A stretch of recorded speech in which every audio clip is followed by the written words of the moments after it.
I'm Laurie Bilyeu. I'm in Western Massachusetts in the U.S. Slide will come up with my website. Connection Nutrition is my private practice for people with Ehlers-Danlos syndrome, hypermobility spectrum disorder. It's a part-time side gig for me because people needed it. I can see 5 or 6 patients a week. I have a full-time job in geriatric nutrition in a PACE program of all-inclusive care for the elderly. It is what it sounds like. We have an entire clinic taking care of elder folks, keeping them out of the nursing home and in the community. It's a model of care that I adore and wish we could create in this community. I don't know how to do it. If I keep saying it out loud, somebody else might.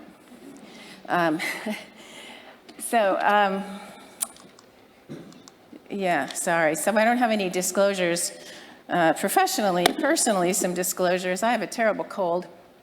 It isn't COVID. We tested it thoroughly, but it means that I don't know if my voice is going to last. And also, I'm not coming anywhere near all y'all because you don't need this either. And I'm sad about that because the thing I love most about this conference is sitting in the hallways and in couches with people and catching up on, what do you want to talk about nutritionally? What's going on in your body? Can I sign? I just love those conversations, and I'm really sorry not to be a part of them, but you don't need my germs. My other personal disclosure, I don't usually have a restricted diet myself these days, but I had COVID in February and March with some really serious GI manifestations, and they went on and on. So it's a little awkward as a dietitian who treats people with GI issues, but finally after months and months I went, oh, I have GI issues, and so I have EMO, intestinal methanogen overgrowth, to a pretty serious degree, and so I've had to put myself on a restricted diet, an elimination diet, to help support the medication that I'm taking. And so I arrived in Dublin, started doing exactly the same thing. I'm just going to tell you all you need to do as we navigate social situations. So obviously, not everyone who is here needs a special diet of any kind. Diversity, as Lorna said, we hope nobody. We hope you restrict as little as possible. Not everyone with GI issues needs to restrict. There might be other approaches that are better. So as I talk, I don't want you thinking, oh, I should be restricting because Laurie's telling me how to talk about it. No, that's not what I mean.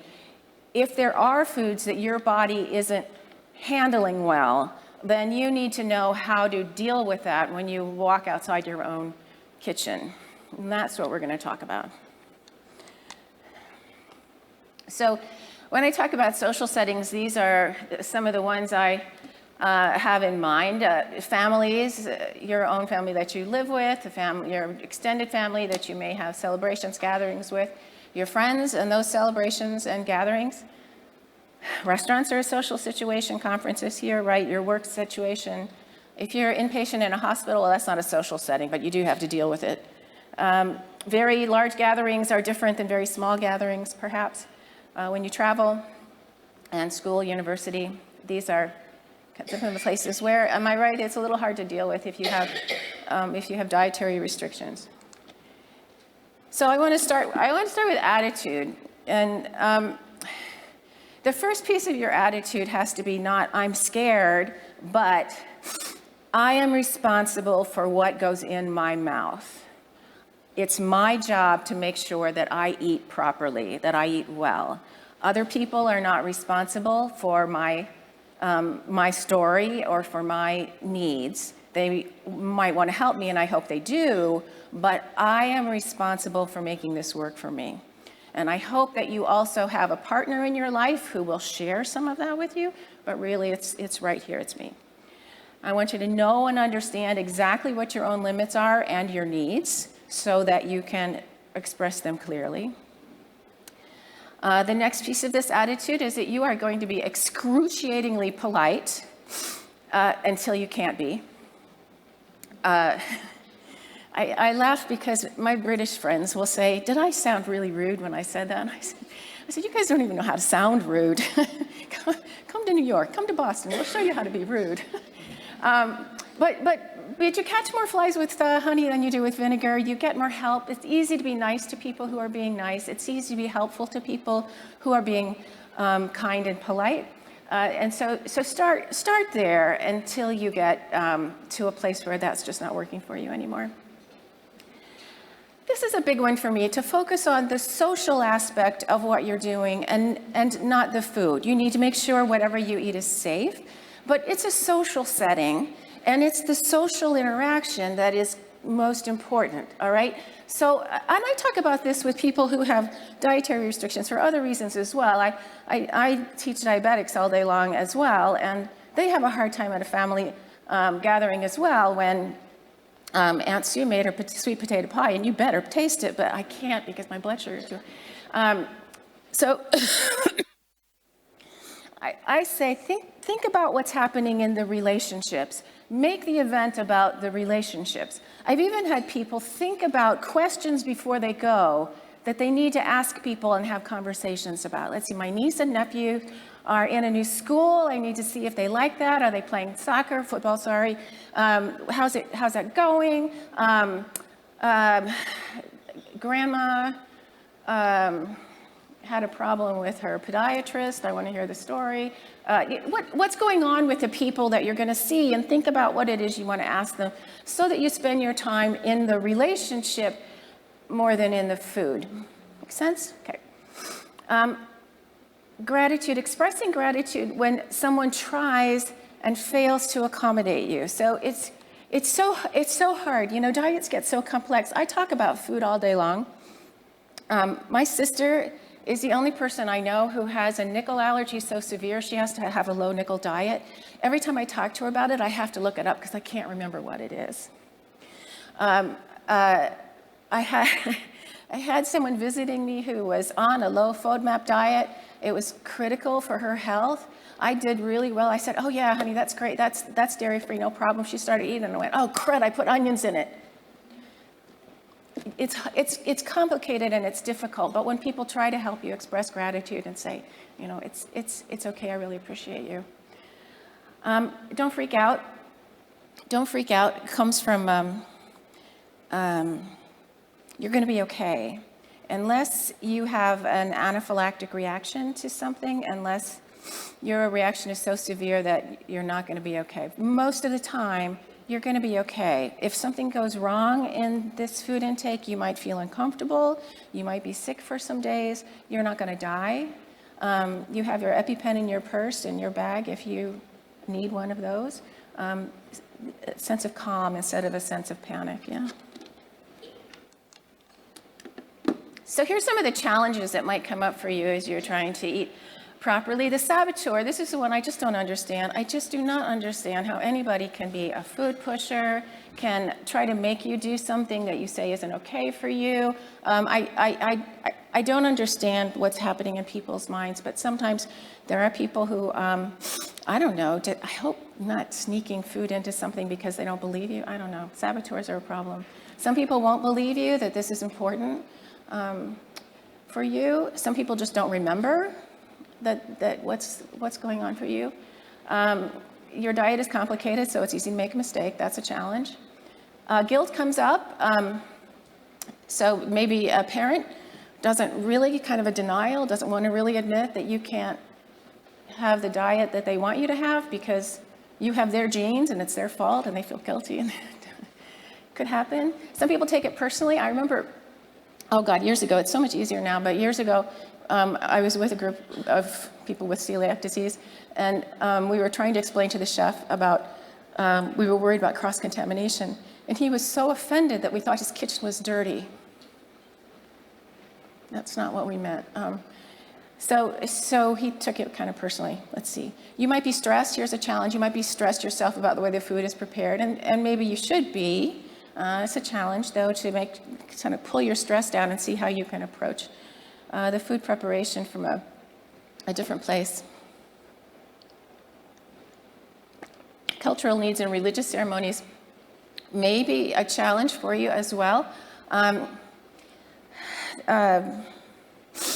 Fasting coming up in a religious in my elder community, I really don't want them to skip meals ever, or even to limit their diets, because they are so fragile. But there are churches in my area who do this. Actually, it's really quite lovely. They call it a Daniel fast, and they use some passages out of the Bible. Anybody know a Daniel fast? Have you done it? Yeah, it's really quite lovely. It's a community of actually people of a lower socioeconomic class who might be more McDonald's oriented, but during the Daniel fast at church, they have to eat vegetables and legumes, and it's actually a very good thing, but it's pretty much meat free, and my elders need protein. So when it comes up, I say, listen, can you talk to pastor and ask if there are some exceptions for you, because these are, women, especially who are deeply religious and want to participate. And I said, because you can participate in this fast, but still keep yourself healthy. And if you want me to talk to pastor, I will. And they always come back and they say, oh no, pastor said it's okay for me to eat fish and eggs. Cool, okay, good. So there's always exceptions in the religious traditions for people who are ill, for people who have special needs when it comes to those fasting requirements. And I hope that you will make use of them. I hope it's getting better in churches who serve communion, that people are able to get a gluten-free version of the host if they need it. That was a dreadful process a few years ago. Personal preferences are a challenge. It may be that the restaurant says, I can make you this, and it's gluten-free or whatever, safe for you, and you say, yeah, but I don't like that. So that's really hard. Then what is there on the menu? When it comes to your personal preferences, that's fine. You should have preferences. I certainly do also. Anusha's still in here, I don't know, but I totally agree with that word yet. That's a really powerful word. And when my son was young, our rule was, if you don't like something, you have to say, I don't like it yet. I don't like it yet. Do you see it leaves it open? There might be a way you like Brussels sprouts after all, but I don't like it yet. So maybe there's an opportunity to increase your preferences, but I'm sorry when the only food available that's safe for you is not one that you like, because what you like is important as well. Happiness is important as well. One of the reasons we really don't want people to restrict their diet if it isn't necessary is because it's life shrinking, as our colleague Cheryl Harris says. It's life shrinking. You just don't want that. We want happiness. Another challenge, someone sent in a question that I saw before I came up, and I got to add it onto my slide. I'm really grateful for whoever it was that sent it in. You might have personal issues in yourself that make it hard for you to manage your restriction, and ADHD is certainly one of them. I have ADD. There's no hyperactivity anywhere in me, but attention is a problem, and I forget sometimes that, oops, I wasn't supposed to do that. And the only answer I have, because I can't always manage my own yet, is going back to that initial attitude that you start before you even arrive at the social setting. You start with your attitude with a clear knowledge of what it is your body needs to be safe and to be healthy, and sit in that. So when you are in the social setting, you have half a chance of remembering that's what you choose to do. Some things to do with family and friends. Talk to the host in advance, especially if your allergy is life-threatening, especially if your reaction is very severe. You want to make sure you let them know. This is true for me. What are you cooking? Can I help? Can I bring something to eat? Can I help you in the preparation? What? But especially you need to talk to the host in advance if you can't provide other food for yourself. Like at this point here in Dublin, I don't have any food I might have brought with me left, and so I have to make sure I can find something safe. You can eat before you go. Again, focus on the social setting instead of the food. Eat before you go. Have something in your hand all the time to drink, and just say, I actually just had this huge lunch. I'm fine. Don't worry about me. And bring your own food is often the thing you need to do. If you have to go in the hospital, and I hope you don't, and I know this is different in different countries, and so it's a little hard to give advice on this. In the US, though, at least, I would say make very sure that your limits are on your allergy list that follows you to the hospital. In my day program with my elders, I put their food allergies or sensitivities on the same list as their drug allergies, and when they go to the hospital, we send their paperwork because they're where their primary care physician office. We send their paperwork and their allergies go with them, and they have half a chance of then not being served that. In the hospital, I think you can't do this in the UK. In the United States, you certainly have the right, as soon as you're admitted, to ask for a visit from the dietitian or from the dietetic technician and explain what your restrictions are, and can you help me get food that fits what I need? And if the dietitian doesn't help you, call me, because I'll take them down.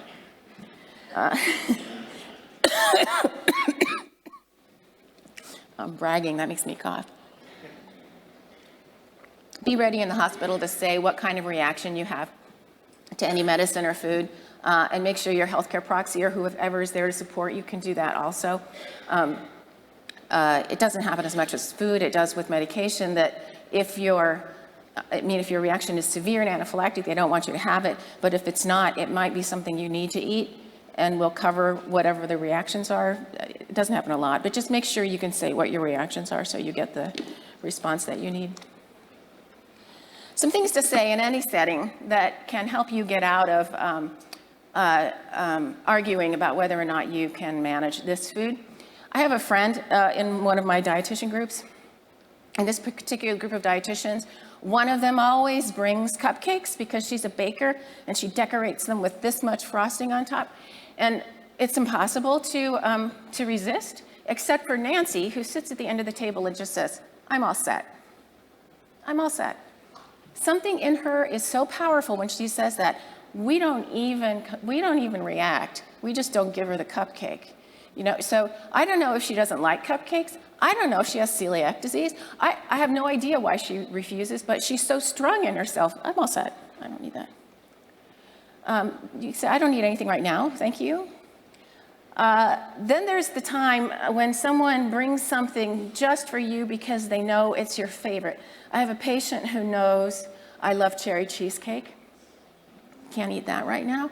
And the proper response is, I love you so much for making this for me. Actually, when she does it now, I just take it to my office and don't eat it. But I love you so much for making this for me, but I really can't have it right now, and I'm so sad about that. But let's share it with everyone, and we'll enjoy it that way. But there's that, I love you. I love you for loving me and remembering that I love this food.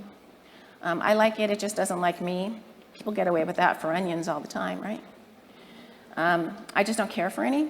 Thank you. You don't have to say why. This is my favorite one. Describe it to me so I feel like I've eaten it. I did this to Paul the other night. So you're at a coffee shop with a friend. You're getting coffee. She gets a scone. Sorry, pastry. Pronunciation worse. And you say to her, Stephanie, I can't have that pastry, but would you describe it to me so I feel like I've eaten it? And my friend Stephanie is so good at this. It's kind of flaky, a little buttery. The jelly in the middle here, it's oh gosh, just a little too sweet. I'm not sure I like it too much. It'll go on and on. By the time we're done, I feel like I've eaten the pastry. When it's chocolate, she goes into overtones of cinnamon and undertones of coffee. Pretty amazing. Sometimes when you get people to do this, they realize that this food isn't worth eating and you didn't want to eat it anyway. But these things can happen. One is you participate in the eating experience, and it can be a lot of fun. You may actually feel like you tasted the food. You have an interaction with a friend that's kind of special, and they will never, ever forget that you can't have that food once they've done this for you, right? So if you do that, I want to hear the reports. If you need to, because people are being difficult for you, refer to an expert. If you have one, I hope you do. My dietitian, my doctor, my nutritionist just wants me to eat this way for right now. It's just my medical direction. But you do not have to tell your medical story to anyone. You don't have to give long details of what EDS is and what's happening in your gut and the POTS affecting. You don't have to do that unless somebody's really interested and you want to. If you can say something like, I'm just doing this trial diet to see if it helps my migraines. You know, for me, it's like, I got some GI problems and I'm just, restricting my diet to help with the medication until it's over, and then I'll eat the foods again, but right now, just not doing it. You can do this for the people who are really pushy. I'll eat some later. And that's for, it's a big family reunion thing, and they're all telling you you have to try Aunt Nancy's deviled eggs, and you're allergic to egg. You say, oh God, that's great, I'm glad she brought them, I'll get some later, I've got this right now, right? I'll get some later. You're at a baby shower and they pass around the cake and you've got it in your hand, what are you gonna do? You're gonna just move it around your plate and set it aside. Nobody's gonna know you didn't eat it. And then sometimes you just have to lie. Sometimes you do. So who did I say it was a while ago? Aunt Sue with her sweet potato pie. Laurie, did you eat that sweet potato pie I made just for you? I did, Aunt Sue. I had some. It was fabulous. Thank you for bringing it. It was really wonderful. Didn't eat it. But the room is crowded enough that she couldn't tell that I didn't eat it. She didn't know. Lie. Do what you need to do, right? What about in a restaurant? It's so much easier than 15 years ago when I became exposed to the celiac community to find a place where you can eat safely. Even in Dublin, a quick search on allergy-friendly restaurants, and we had several we could go to for everyone in our group who had restrictions or allergies. And I totally recommend that if you really are restricted and you really have to be, you need to find restaurants that can do what you need them to do. Don't be shy if you're going out with a group to say to the group, I'd love to go to this place because I can eat there. And if your group isn't willing to listen to you, you might need a different group, I don't know. Become friends with the staff in the restaurant. First minute you walk in, these people are gonna be your best friends tonight. You're gonna be really friendly, really polite, ask for their help and appreciate it when you get it. In your own home, you might find a couple of restaurants you go to frequently. One of my patients goes into this same restaurant all the time. She walks in and the staff goes, allergy girl. She gets what she needs because she's made friends with them. You might call ahead between meals because restaurants are busy while they're serving a meal. Between meals, talk to the chef. If it's the kind of place that doesn't have a chef, talk to the manager to say, I'm coming there with a group tonight. I have restrictions. Can you accommodate me? And if you can't, what can we do?